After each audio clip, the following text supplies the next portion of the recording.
So despite major trade disruptions and policy uncertainty, last year ended on an upbeat note.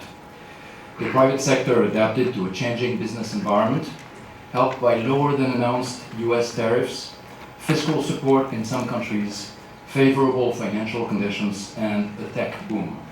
Despite downside risks, this momentum was expected to carry into 2026, and we were looking to lift up our global growth forecast. A war in the Middle East has halted this momentum. The closing of the Strait of Hormuz and serious damage to critical energy facilities in the Middle East raised the prospect of a major energy crisis should a durable solution not be found soon. Oil and gas prices have increased sharply, and so have the prices of diesel and jet fuel, fertilizer, aluminum, and helium. The overall impact will depend on three channels. First, higher commodity prices are a textbook negative supply shock, raising prices and costs, disrupting supply chains, and eroding purchasing power. Second, these effects may be amplified as firms and workers try to recoup losses, risking wage price spirals, especially where inflation expectations are poorly anchored.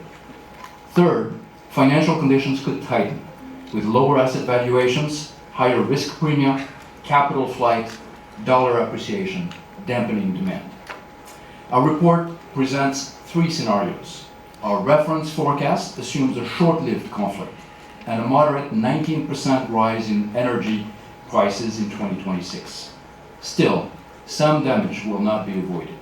Global growth falls to 3.1% this year, a downgrade from January forecast, and headline inflation rises to 4.4%.